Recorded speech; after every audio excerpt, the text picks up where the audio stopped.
Chris and mother to my son Grayson. I'm a native San Diegan, and I'm presently 53 years of age.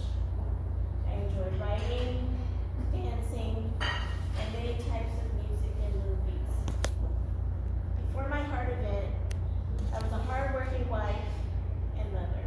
I provided care for my mother, who was a type 2 diabetic, multiple stroke survivor, and now housebound to lymphedema that she presented after she had surgery for breast cancer. I am also a type 1 diabetic and have been since the age of 5. Other than being a lifelong diabetic, I was considered by my endocrinologist and my primary doctor to be relatively healthy.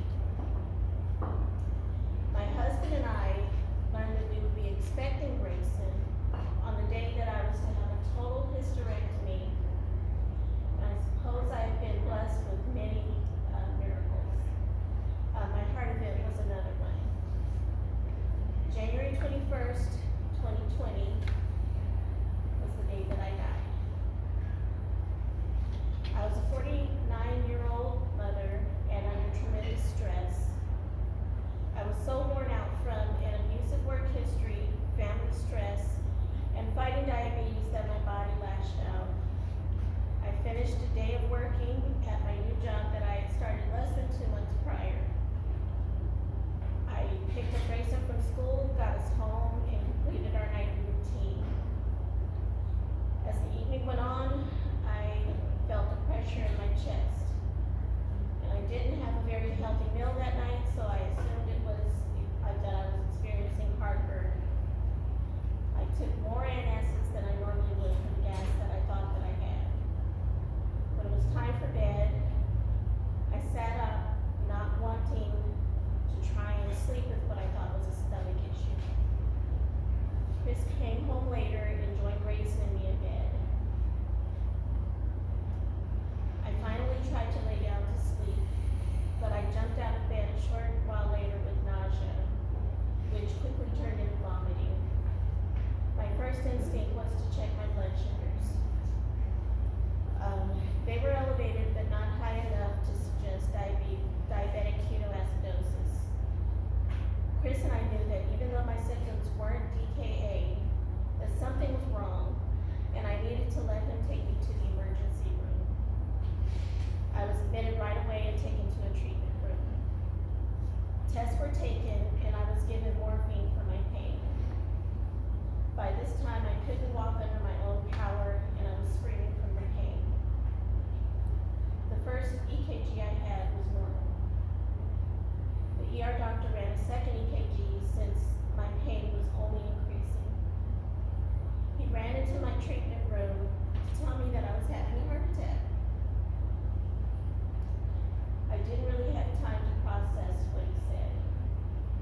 I understood, but I couldn't believe it. I looked at Grayson and Chris. I told Chris that I was scared.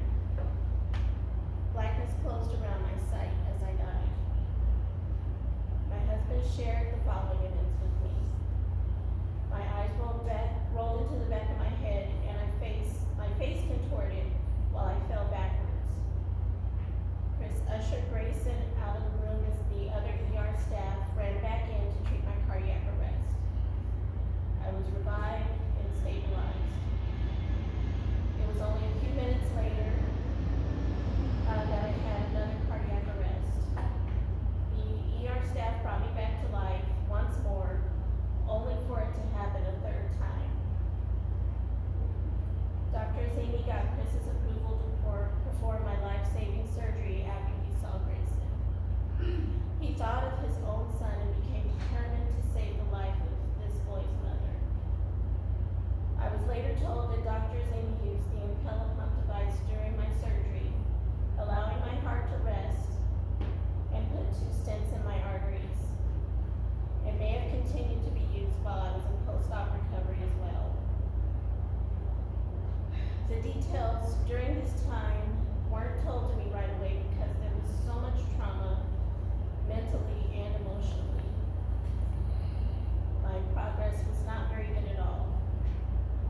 Chris was made to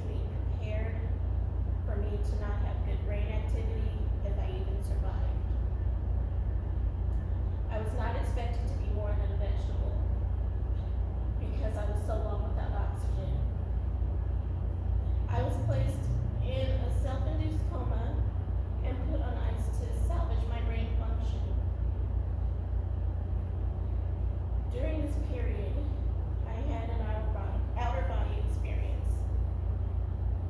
I saw the room that I was in from an elevated point of view. Later, I found my spirit in an entirely black space with only glowing of yellow and green. I understood this as my place of judgment, and I was in the presence of the Lord.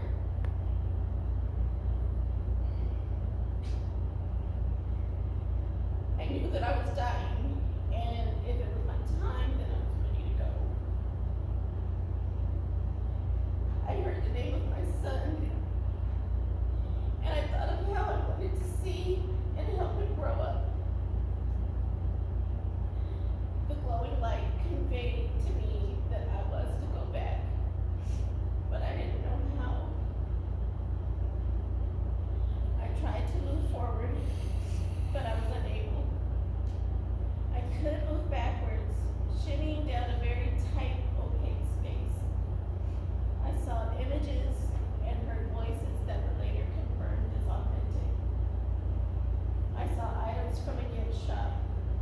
Grayson had asked to visit the gift shop to get a present for me. I saw Chris break down and cry. I heard both my sisters speaking to me, and I could still feel my oldest sister Trisha's hand holding my own. I was trapped in my body with no way to communicate. It was terrifying. Later, I heard Dr. Azimi discuss my case with other doctors. That was how I learned that I had died more than once. I tried multiple ways to prove that I was alive. I understood that I had very little time before efforts to keep me alive would stop. I found enough strength to grip Chris's hand tight enough to show that I was waking up. Once it was confirmed, I heard the cheers of joy. The waking up process took some time and was complicated, but feeling Chris stroke my hair and say, "There's my girl," made it worthwhile. I knew that I was in a lot of trouble and that my life would never be the same. I was treated by incredible doctors and nurses in both the ER and ICU wards at Rosemont Sharp Hospital. I'm afraid I don't remember their names, but they will forever have my gratitude. I was on a ventilator for nearly 4 days. Once I was finally able to breathe on my own, it was taken off. I refused to have Grayson see me on life support, so seeing him on that 4th day was pure delight after going so many days without him. Later, Dr. Azimi visited me and took a picture with me. He was so thrilled that I survived. My physical therapy started sooner than I was prepared. Standing on my own feet was a very surreal experience. It was like I had never done it before. My body ached badly. Being turned in my bed to prevent bed sores caused me intense pain. Each day brought slightly more improvement. My kidneys were the last to start their function. By the 6th day, I was moved to the heart ward. I worked hard every day with breathing exercises and physical therapy until I was well enough to be cared for at home.